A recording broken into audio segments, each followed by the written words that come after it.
हमारे एंकर्स की अक्सरियत किसी न किसी जमात की सोच के साथ अटैच हो चुकी है। चले सिंप्लीफाई कर लेते हैं। हमारे एंकर्स की सोच, बयानिया अब वाज़ेह तौर पर पीटीआई और एंटी पीटीआई में बढ़ चुका है। जो मंजर पीटीआई एंकर्स को हरा नजर आता है वो एंटी पीटीआई एंकर्स, व्लॉगर्स के लिए जर्द है, और जो उनको हरा नजर आता है वो पीटीआई के व्लॉगर्स और एंकर्स के लिए जर्द खजा रसीदा है। इसमें एक और फैक्टर भी काम कर रहा है, सरकार का डर, डंडा, रिएक्शन का खतरा। यहां तक कि नजम सेठी जैसा बंदा भी अगर सरकार को कोई बात समझाना चाहता है तो पहले माहौल बनाने के लिए दो एक जली कटी पीटीआई को सुनाता है, फिर असल मौजू की तरफ आता है। पहले सुनिए नजम सेठी साहब ने पीटीआई को किस बात पर लताड़ा है। पहले हम इस पर बात करते हैं, फिर हुकूमत को क्या मशवरा दिया है इस पर बात करेंगे। पीटीआई की जो हुकूमत है वो लगता ऐसे है कि वो नेशनल इंटरेस्ट को सामने नहीं रखे हुए, वो अपने पार्टी पॉलिटिकल इंटरेस्ट को सामने रखे हुए। ऐसे ऐसे इश्यूज हो रहे हैं वहाँ जिसकी वजह से नेशनल इंटरेस्ट को नुकसान हो रहा है। और ये अब डिबेट शुरू हो गई है कि ये जो पीटीआई की हुकूमत है ये नेशनल इंटरेस्ट के खिलाफ जा रही है। अब नेशनल इंटरेस्ट क्या है? देखिए, बाय ऑल मीन्स आप क्या काबीना जो दिल चाहता है आपका बनाएं, आपने कोई प्रोटेस्ट करनी है आप ज़रूर करें, and so on and so forth. मगर जहाँ तक फेडरल गवर्नमेंट और एस्टैब्लिशमेंट का जिक्र, specially when it has to do with a foreign country और फॉरेन कंट्रीज़, तो वहाँ टू टेक अ पोजीशन जो कि against the position taken by the federal government, ये ठीक नहीं है। जैसे हम कहते थे कि जब पाकिस्तान को सख्त ज़रूरत थी IMF प्रोग्राम की, पीटीआई की ये मौक़िफ़ ये था कि IMF जो है पाकिस्तान को कुछ ना दे और डिफ़ॉल्ट होने दें, तो ये नेशनल इंटरेस्ट के खिलाफ है ना ये बात। तो इसलिए मेरा ख्याल है कि ये जो डिफरेंस है ना ये देखना चाहिए पीटीआई की हुकूमत को। नेशनल इंटरेस्ट वाली बात सेठी साहब आपने किसी हद तक दुरुस्त कही है, लेकिन नेशनल इंटरेस्ट काफी वास्ट डेफिनेशन रखता है। हमारे नजदीक नेशनल इंटरेस्ट की वायलेशन इस वक्त ये है कि सोहेल अफरीदी को एस्टैब्लिशमेंट से मुकालमा जलसों में, सोशल मीडिया के जरिए नहीं, बंद कमरे में करना चाहिए। लड़ना झगड़ना चाहिए, अपना मौकफ दो टोक बयान करना चाहिए, लेकिन आमने सामने बैठकर, मतलब किसी को भी रियासत के मसाइल पर सियासत नहीं करनी चाहिए। लेकिन नजम सेठी जी, नेशनल इंटरेस्ट की वायलेशन सबको केपी में ही क्यों नजर आ रही है? आपका क्या ख्याल है, बाकी सूबों में जो कुछ हो रहा है वो नेशनल इंटरेस्ट की वायलेशन नहीं है? मिसाल के तौर पर केपी का विफाक के खिलाफ बोलना अगर नेशनल इंटरेस्ट की वायलेशन है, तो क्या पंजाब का केपी के खिलाफ बोलना नेशनल इंटरेस्ट की वायलेशन नहीं? अगर है तो कम से कम एक आधा प्रोग्राम पंजाब की वजारत इत्तलात की गोश शुमाली की नजर भी कर दीजिए।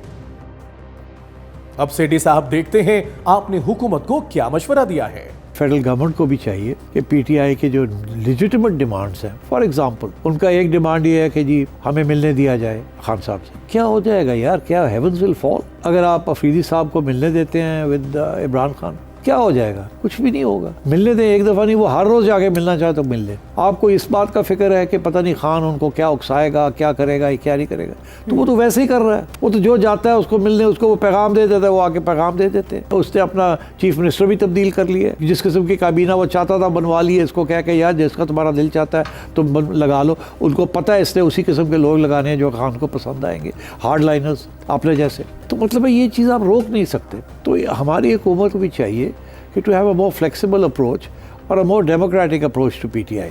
और पीटीआई को ये चाहिए कि पार्टी इंटरेस्ट अपनी जगह, प्रोविंशियल गवर्नमेंट का अपना या प्रोविंस का अपना इंटरेस्ट अपनी जगह, बिल्कुल ठीक।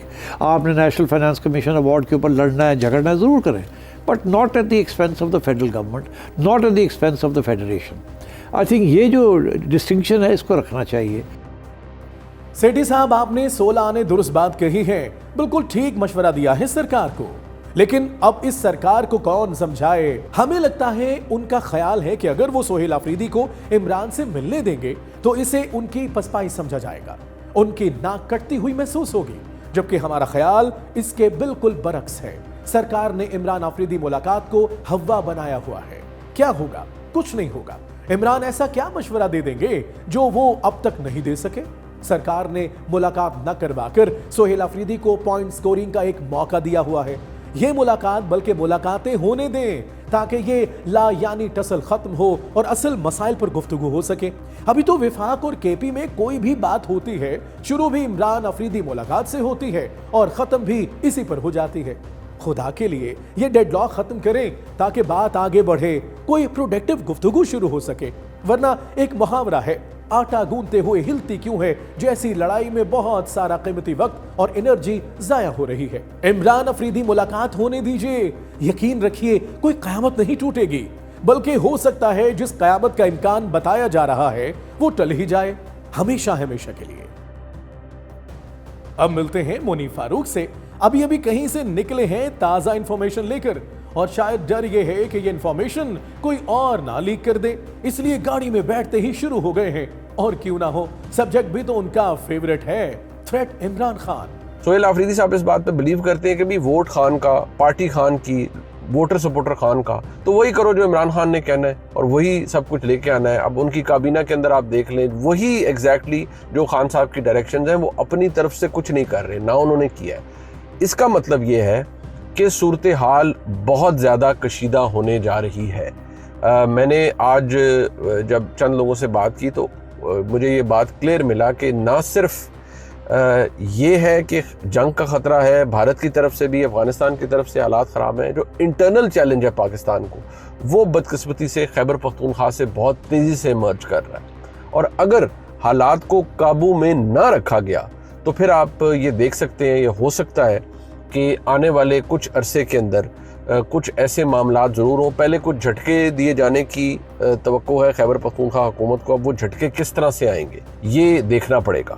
वो झटके किसी और की डिस्क्वालिफिकेशन के ज़रिए आ सकते हैं, कुछ हो सकता है, लेकिन झटके के ऊपर ज़रा आप तवज्जो मरकूज़ रखिएगा कि झटके दिए जा सकते हैं और वो कोई अच्छा ओमन नहीं होगा। मैं इसलिए बार बार कह रहा हूँ कि एक पावरफुल हुकूमत को हटाना, उसके खिलाफ गवर्नर रूल इम्पोज करना बड़ा, पंजाबी में कहते हैं ना, औखा काम है। ये आसान काम नहीं है और हालात किसी तरफ भी जा सकते हैं। सबसे पहले तो आपको ये बताएं कि झटका क्या है। झटके का एक मतलब है हराम, वो कहते नहीं झटके का गोश्त, तो कहने का मतलब है झटका तो होता ही हराम है। खैर, इस किस्म का हराम हलाल मुनीब साहब आपका जाती मसला है। हम आते हैं असल मुद्दे की तरफ, डिस्क्वालिफिकेशन। साफ बात करें ना, 9 मुंतखब वज़ीर आला को डिस्क्वालीफाई करने का प्रोग्राम बनाया जा रहा है। चले मान लिया डिस्क्वालीफाई करने का प्लान कामयाब हो गया, फिर क्या होगा? अगला वज़ीर आला मुनीफ फारूक होगा, मंसूर अली खान होगा, जावेद चौधरी होगा? बिल्कुल नहीं, अगला वज़ीर आला भी कोई सोहेल आफरीदी ही होगा।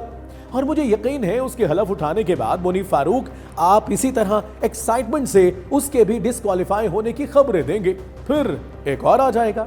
कहने का मतलब है डिस्क्वालीफाई करने, झटके देने से कुछ नहीं होगा। यह मसला हल होगा मसले को हल करने से, और यह मसला सिर्फ एक ही सूरत में हल होगा, और वो ऐसे कि आप इस मसले से निकल जाइए। आपसे मुराद है आप जैसे अहले इल्म, अहले कलम और जिनका मसला है सोहेल आफरीदी, और वो आपस में बैठकर बात करें, उलझी हुई गुत्थी सुलझाएं। आप पैगाम रसानी के चक्कर में मामलात को खराब से खराब तर कर रहे हैं। आपसे फिर वही आप जैसे तमाम अहले इल्म, अहले कलम मुराद है। Talk is live, like share subscribe कीजिए, क्योंकि सच वही जो हम बोले। Talk is live.